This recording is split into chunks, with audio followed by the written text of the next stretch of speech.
నువ్వు రక్షింపబడి చాలా సంవత్సరాలు అయ్యాయి.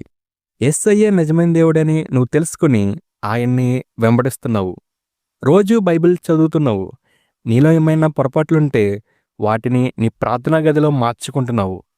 నిన్ను నువ్వెప్పుడూ సరిచేసుకుంటూ నీ దేవునికి ఇష్టంగా బ్రతకాలని చాలా ప్రయాసపడుతున్నావు. అయితే నీకిక్కడ ఒక విషయం తెలియాలని దేవుడు ఆశపడుతున్నాడు. యేసయ్య అంటే నువ్వు నమ్ముకున్న నీ ప్రాణప్రియుడు నిన్ను బట్టి సంతోషంగా లేడు. నువ్వు దేవుని కోసం చాలా చేస్తున్నావు, కష్టపడుతున్నావు. అయినా యేసయ్య నిన్ను బట్టి సంతోషంగా లేడు. ఎందుకంటే నువ్వింకా ఆయన అనుకున్న విధంగా లేవు. ఇలా ఉంటే యేసయ్యకిష్టమని నీకు నువ్వు కొన్ని పరిధులు పెట్టుకొని బతికేస్తున్నావు కానీ అసలాయన నువ్వెలా ఉండాలని ఆశపడుతున్నాడో అలా లేవు. అయితే ఇక్కడ నువ్వు నరకానికి వెళ్ళేంత ప్రమాదకరమైన తప్పులు చేయలేదు. నీ రక్షణ పోగొట్టుకునే పొరపాట్లు నువ్వు చేయలేదు. అయినా దేవుడు నిన్ను బట్టి సంతోషంగా లేడు. నువ్వు నీ ఆలోచనల ప్రకారంగానే జీవిస్తున్నావు కానీ దేవుని ఉద్దేశాలను పట్టించుకోవడం మానేశావు. నీ సొంత నిర్ణయాలకి ఎక్కువ విలువిస్తున్నావు కానీ దేవుడు నీకేం చెప్పాలనుకుంటున్నాడో అది నీకు అసలు అవసరమే లేదు. ఇక్కడ నేనేం చెప్పాలనుకుంటున్నానంటే నువ్వు దేవుని పనిలో కష్టపడుతున్నావు. దేవుని కోసం బ్రతుకుతున్నావు కానీ దేవునికి నచ్చినట్టు బ్రతకట్లేదు. దేవుని కోసమే జీవిస్తున్నావు కానీ దేవుడు అనుకున్నట్టుగా నువ్వు జీవించట్లేదు. దీన్ని మనం చాలా సీరియస్‌గా తీసుకోవాలి. మనం ఒకవేళ దేవుని దగ్గరికి వెళ్ళినా దేవుడు సంతోషించేలా మన బ్రతుకులు లేకపోతే దేవదూతల వలె ఉంటుంది మన పరిస్థితి కూడా. పరలోకంలో యేసయ్యకి కోటానుకోట్ల దేవదూతలున్నారు. కానీ వారిని బట్టి యేసయ్య సంతోషించే సందర్భాలు చాలా కొన్ని మాత్రమే. అయితే యేసయ్య మన విషయంలో కూడా అలాగే ఉంటే మన భక్తి జీవితం ఎంత ప్రయాస ఎందుకు? ఒకసారి ఆలోచించు. మనం ఎవరి కోసం, ఎవరిని సంతోషపెట్టాలని భక్తి చేస్తున్నాం? ఫలాలు లేని చెట్టు వలె మనం దేవుని ఎదుట నిలబడకముందే దీనిని మనం సరిచేసుకుని దేవుడు మనల్ని చూసి ఆనందించే విధంగా మనం ఉండాలి. అసలు దేవుడు నిన్ను ఎలా ఉండాలని అనుకుంటున్నాడో అలాగే ఉండాలి. యేసయ్య నిన్ను ఏం చేయాలని అనుకుంటున్నాడో అదే చేయాలి. యేసయ్య మనల్ని చూసి కన్నీరు తెచ్చుకునే అంత దరిద్రమైన జీవితం మనం కలిగి ఉండకూడదు.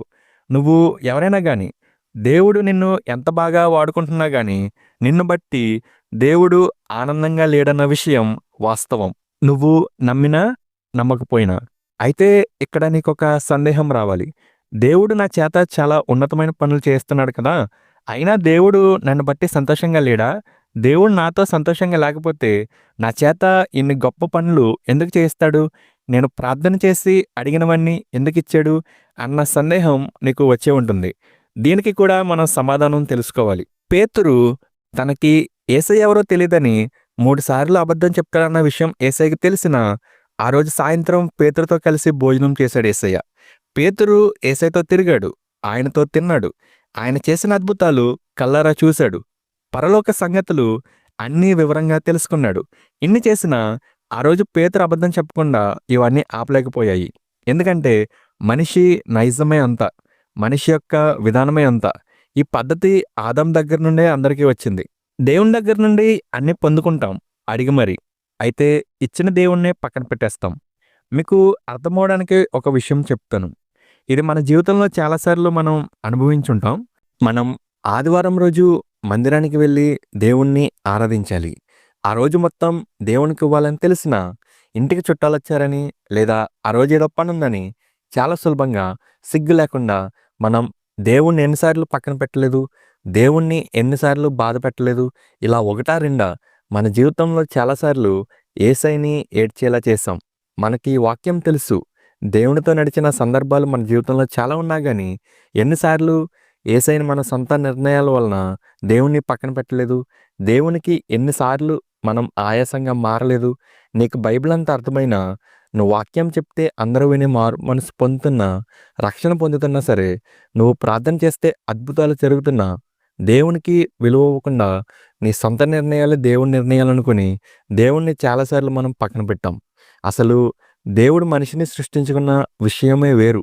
కానీ మనిషి దేవుడు అనుకున్నట్టు ఉండడం లేదు. దేవుడు కోరుకున్నట్టు బ్రతకడం లేదు. ఎంతసేపు ఈ లోకావసరాలే గాని అసలు దేవుడు మనుషుల దగ్గర నుండి యేసయ్య ఏం కోరుకుంటున్నాడో ఎవరికీ పట్టింపు లేదు. నీకొక విషయం చెప్పనా?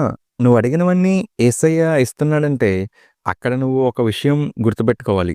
దేవుడు నీకు అది ఇవ్వడం వలన దేవునికి సంతోషమా? లేదా ఇంకేమన్నానా అన్నది ఒకసారి మనం ఆలోచించాలి. మన జీవితం నీటి బుడగ వంటిదని బైబిల్ చెప్తుంది. ఇంతలో కనపడి అంతలో మాయమైపోయే ఆవిరి వంటిదని బైబిల్ చెప్తుంది. ఇంత అల్పమైన జీవితం మనం జీవిస్తున్నాం. మనం జీవించే సంవత్సరాలు కూడా అంత ఎక్కువేమి కాదు. గట్టిగా ఏదో ఒక జబ్బు వస్తే కేవలం అంటే కేవలం క్రిమికీటకాల వలన, సూక్ష్మజీవుల వలన మన ప్రాణం పోతుంది. ఇంత అల్పమైనది మన జీవితం, మన ఆయుష్కాలం. అయితే ఇక్కడ ఏమని చెప్పాలనుకుంటున్నానంటే, ఇంత అల్పమైన జీవితంలో నీ కోసం, నీ ఆనందాల కోసం, నీ అవసరాల కోసమే బ్రతికితే దానివలన ఏమన్నా ఉపయోగం ఉందా? దానివలన నీకు కలిసొచ్చేది ఏమైనా ఉందా అని ఒకసారి మనం ఆలోచించాలి. దేవుని ఉద్దేశం ఏంటంటే, మనిషి జీవితం చాలా అల్పమైనది. అల్పమైన దానికంటే అల్పమైనది. ఈ జీవితం మనకి దేవుడిస్తేనే మనం జీవిస్తున్నాం. మనం దేవుని ఆలోచనల్లో ఉన్నాం కాబట్టే ఇంకా భూమి మీద మనం ఉన్నాం. ఒకసారి దేవుని ఆలోచనల్లో మనం లేకపోతే ఒకసారి ఆలోచించు, మనకసల ఉనికనేదే ఉండదు. ఇంత చిన్న జీవితం నీకోసమో లేదా వేరే వాళ్ళ కోసమో బ్రతకకుండా నీకు ఈ జీవితాన్నిచ్చి తన అరచేతుల మీద నిన్ను చిక్కుకున్న యేసయ్య కోసం బ్రతికితే ఏదైనా అర్థం ఉంటుంది. నీ జీవితానికి ఒక పరమార్థం ఉంటుంది. కొంతమంది తల్లిదండ్రుల కోసం బ్రతుకుతారు, కొంతమంది స్నేహితుల కోసం బ్రతుకుతారు, కొంతమంది దేవుని సేవకుల కోసం బ్రతుకుతారు, కొంతమంది వాళ్ళ పొట్ట కోసమే బ్రతుకుతారు. ఎవరిని ఎలా చూడాలో అంతవరకే చూడాలి.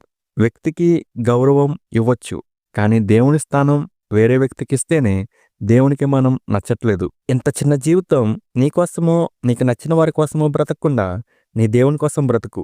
అప్పుడు అందులో ఉన్న అందాన్ని, రుచిని అనుభవించు. మనకింకో జన్మ కూడా లేదు. మనకుంది ఒకటే బ్రతుకు, ఒకటే జీవితం. అది ఎవరికోసమో బ్రతికి నాశనం చేసుకోకుండా నీకోసం ప్రాణం పెట్టిన యేసయ్య కోసం బ్రతుకు. ఇదే మానవుని ప్రథమ కర్తవ్యం, తన జీవిత గమ్యం, తన జీవిత పరమార్థం. క్రైస్తవులు కూడా సువార్త ఏమని చెప్తారు? ఇదే చెప్తారు. నిన్ను చేసిన యేసయ్యని తెలుసుకో అని. నమ్మకపోతే నరకానికి వెళ్ళేది నువ్వే. నీకు సువార్త చెప్పినోడు ఏమీ వెళ్ళడు. అసలు వారు పనులన్నీ పక్కన పెట్టుకుని నీ జీవితం నాశనం అవ్వకూడదని, అసలు నువ్వు ఎవరు, ఎందుకు పుట్టావు, ఎవరి కోసం బ్రతకాలని ఎండలో రోడ్ల మీదకి వచ్చి చెబుతుంటే వింటే వినొచ్చు కదా. ఎవరు విన్నా వినకపోయినా దేవుడు మనల్ని చెప్పమన్నాడు, మనం చెప్పాలి. వింటారా వినరా అది దేవుని న్యాయపెట్టే ముందు వాళ్ళు చూసుకుంటారు. అయితే ఇక్కడ ఎవరు వినట్లేదని నువ్వు చెప్పడం ఆపేస్తే దేవుడు నిన్ను లెక్కడుగుతాడు, గుర్తుపెట్టుకో. కాబట్టి నీ జీవితం బాగా ఉండడం వేరు, దేవునికి నచ్చినట్టు ఉండడం వేరు. ఇక్కడ నీ జీవితం చాలా బాగా ఉండి దేవునికి నచ్చినట్టు లేకపోతే అది చాలా దౌర్భాగ్యమైన విషయం. సాతాను ఎంత చిత్తులమారంటే నీకు అసలు విషయం తెలియకుండా చేసి నీ జీవితం వ్యర్థంగా గడిపేసే విధంగా వాడు నిన్ను ప్రోత్సహిస్తాడు. అందుకే చాలామంది చిన్న వయసులోనే చెడు వ్యసనాలకు అలవాటయ్యి వారి జీవితం నాశనం చేసుకుంటున్నారు. నాశనం చేసుకునే విధంగా సాతాను అందరినీ వాడుతున్నాడు. అందుకే సాతాను చాలామంది క్రైస్తవులను తుచ్చమైన సినిమాలకు అలవాటు చేశాడు. కొంతమందిని మందుకు, సారాకు బానిసలయ్యే విధంగా చేశాడు. దేవుడు వారికిచ్చిన విలువైన సమయం వారు దేవునితో గడపకుండా చేసి వ్యర్థంగా అయిపోయే విధంగా వాడందరినీ తప్పుదారి పట్టిస్తున్నాడు.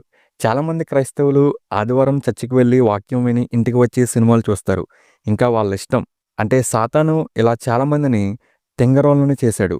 దేవుని కోసం బ్రతకకుండా, దేవుని పని చేయకుండా, దేవునితో సంబంధం లేకుండా ఉన్న వాళ్ళందరూ తెంగరోళ్ళే. ఎవరైతే నిత్యం దేవుడి కోసం బ్రతుకుతారో వాళ్ళే నిజమైన జ్ఞానం కలిగిన వారు. వారు వారి జీవితంలో ఉన్నతమైన దాన్ని, శ్రేష్టమైన దాన్ని పట్టుకున్నారు. ఎవరైతే రోజు బైబిల్ చదివి ప్రార్థన చేసుకుని దేవుని మందిరానికి క్రమంగా వెళ్ళి వాక్యం విని వాక్యం ప్రకారంగా జీవిస్తారో వాళ్ళే అసలైన తెలివైన వాళ్ళు, వాళ్ళే ధన్యులు.